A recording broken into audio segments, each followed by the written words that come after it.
Misalkan gue harus nge-shoot orang, shoot wedding atau shoot misalkan lagi demo masak dan lain-lain atau sejenisnya. Kalau gue jadi shooter, gue akan lebih milih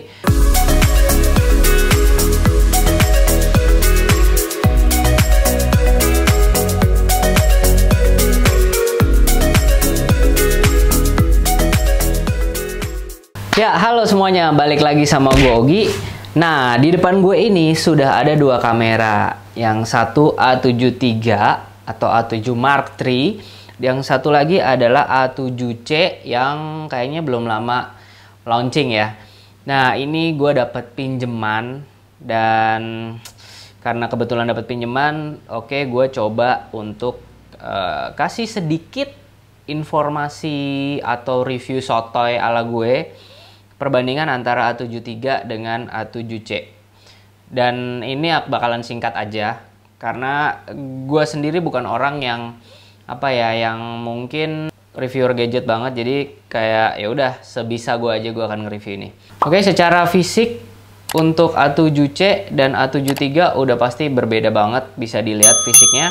Kalau A7C itu mungkin dibikin seperti kamera-kamera yang agak kecil atau mirrorless yang APS-C seperti A6400, A6500, A6600 dan seterusnya, karena dibikin mungkin untuk orang-orang yang doyan traveling tapi dengan kapasitas yang kurang lebih dimiliki oleh A7 III. Contohnya A7C ini juga full frame loh. Terus A7C ini juga punya in-body image stabilizer seperti A7 III. Terus udah gitu baterai yang digunakan oleh A7C pun ini sama, ini serinya sebentar ya, serinya NP strip FZ100. Jadi udah pasti ketahanan baterainya juga luar biasa, karena gue sendiri pemakai A7 III itu bisa dipakai untuk setengah harian syuting video. Kalau misalkan full day memang butuh 2 baterai ya, cuman ini irit banget sih baterai si FZ100 ini. Nah, untuk yang berikutnya adalah kalau di A7 III, gue yakin banget di luar sana udah banyak banget yang nge-review A7 III ya. Jadi mungkin lo semua kalau yang penasaran untuk lebih detail A7 III bisa langsung browsing aja di YouTube. A7 III tuh reviewnya kayak apa. Nah, A7 III itu dia tombol recordnya masih ada di belakang ya, di dekat LCD gitu. Terus sedangkan A7C dia recordnya ada di atas.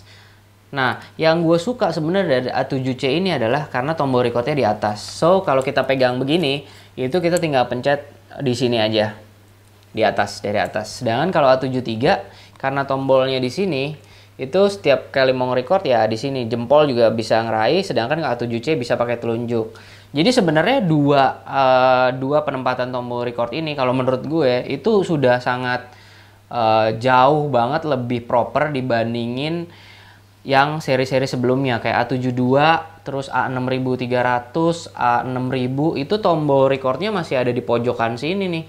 Itu kayak susah banget sih menurut gue, tempatnya agak-agak susah dan kurang cepet gitu kalau mau record start and stop recording gitu. Terus yang berikutnya adalah A7C itu ini bagus banget kalau misalkan lu vlogger terus udah gitu lu pakai kamera yang full frame. Dan ini bisa dibolak-balik, LCD-nya bisa dibolak-balik, bisa lo bisa ambil low angle dengan gampang, lo bisa ambil high angle dengan cukup gampang karena ininya bisa di tilt.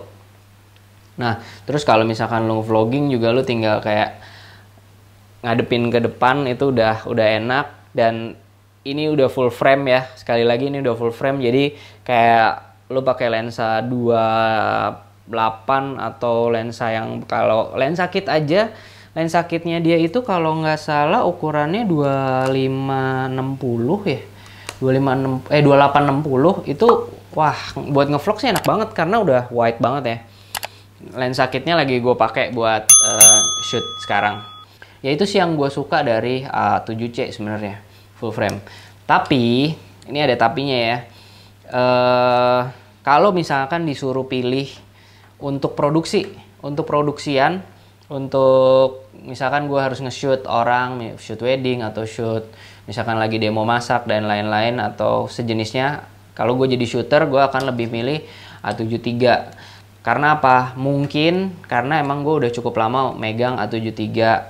Terus A73 itu emang disiapin tombol-tombol custom C1, C2, C3, terus ada C4 juga. Jadi tombolnya tuh lebih banyak. Shortcut yang bisa kita setting di setiap tombol itu akan jauh lebih banyak gitu.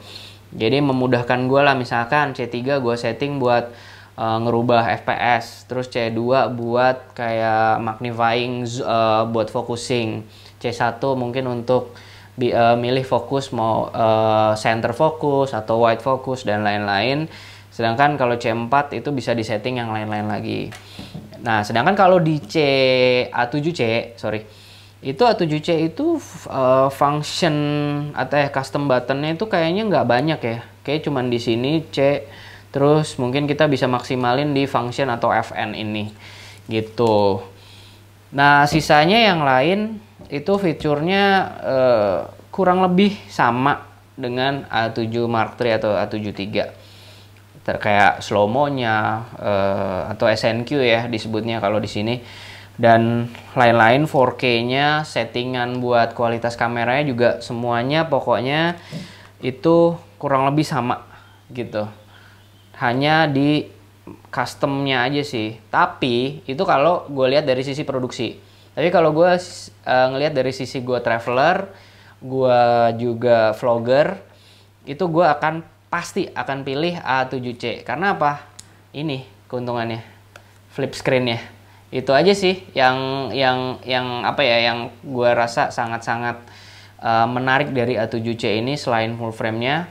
Untuk vlogger, gue akan rekomen A7C daripada A73 gitu. Itu kalau kita ngebandingin dua kamera ini. Jadi oh ya, untuk harga sekarang A73 dan A7C body only itu kurang lebih sama harganya. Kayaknya di angka 25-an juta ya. Jadi emang agak bingung memilih, dan in the end akan silahkan disesuaikan aja dengan kebutuhan gitu. Apakah mau produksian, bayakan produksian, atau emang lu vlogger. Jadi ya oke banget lah. Ini dua kamera ini oke banget dari Sony. Dan apalagi ya kira-kira yang bisa gue review? Kayaknya itu aja sih. Ya apalagi ya yang bisa gue review ya? Kayaknya itu aja sih. Kalau misalkan lo emang pengen tahu detail lagi setiap tipe A73 dan A7C, gue rasa udah banyak yang nge-review lebih detail dua kamera ini di video berbeda gitu. Jadi sekian dulu dari gue. Semoga video ini ngebantu atau bisa bermanfaat lah untuk sebagian orang yang bingung memilih, karena juga harganya sama dan fiturnya kurang lebih sama. Jadi segitu dulu dari gue. Sampai ketemu di video apapun itu selanjutnya. Seperti biasa, always be grateful for what you have. Ciao!